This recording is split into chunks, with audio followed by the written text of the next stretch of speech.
So good morning, Brad Washa with the Alaska Incident Management Team. I'm one of the Ops Section Chiefs with the team itself.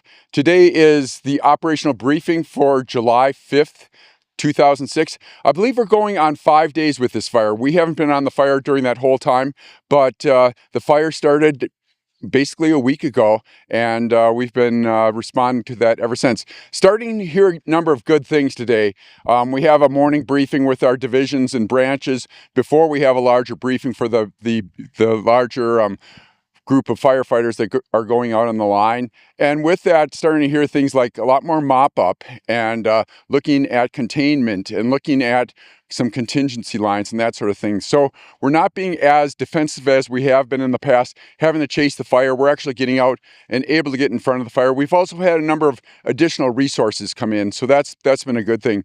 On a positive note, we have actually identified on the map an area where we're calling contained. So I believe the stats are showing 6%, and that's kind of a dynamic number. If the fire expands into the onto the forest side, that number could decrease. We're hoping to actually put more black on the map, but what that means is we don't have to put a lot of emphasis in that area, and we're able to move the firefighters into areas of higher level of importance and where there's greater values at risk. Another thing, yesterday was our first day without red flag warnings. We have no red flag warnings for today.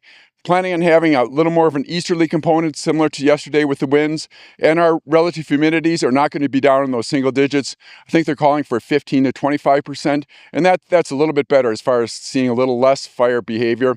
The other thing with the winds, we're calling for more the fire to be more terrain driven, and that means that it's not as wind driven. It's the fuels and the terrain that are driving where the fire is going. So a number of good things to report out today as far as what we're looking at going into the day.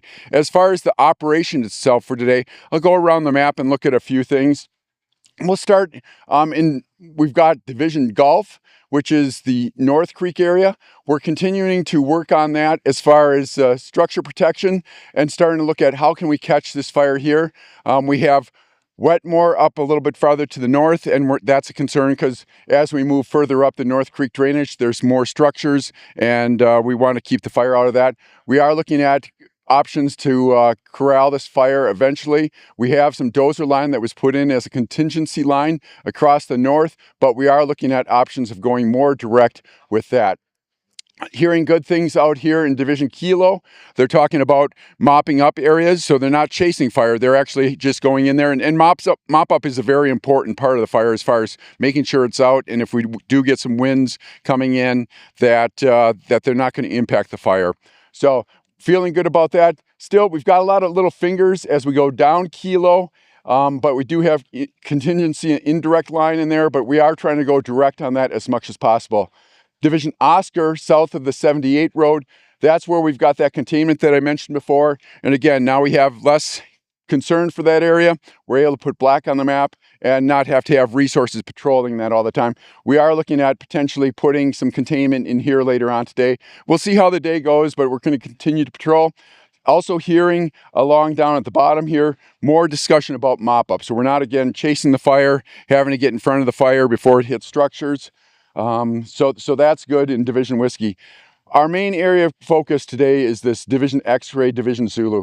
That's where we do have open fire line. We are, we are trying to get in there with dozers. We do have more horsepower in there to do structure protection and the like, but that is an area of concern. And also an area of concern is where the YMCA camp was.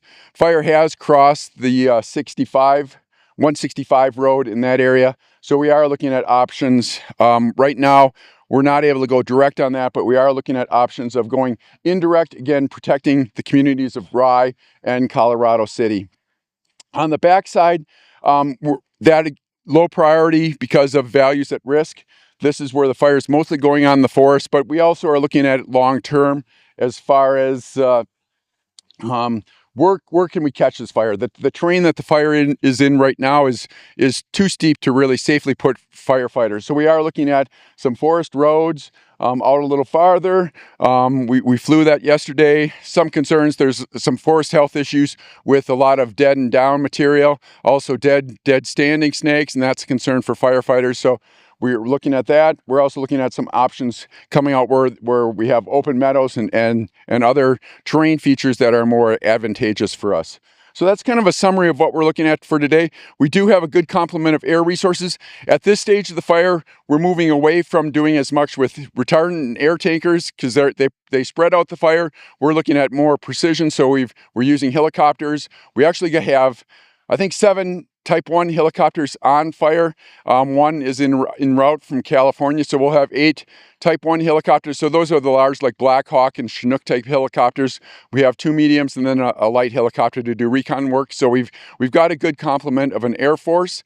Our biggest concern today, I think, from the fire environment and how that's concerned would be a thunderstorm. We do have a greater risk of thunderstorms. Not planning on anything that would have a lot of wetting rain. The chances of wetting rain, which is greater than 1/10 of an inch, are pretty low. But if a thunderstorm or thundercell sets up and it's in the wrong place, those both dry lightning, we're not anticipating a lot of rain, the dry lightning, but those outflow winds. So if something parks up over here and pushes on the fire, we could see winds coming from a different direction than we expected. So that's our big concern for today.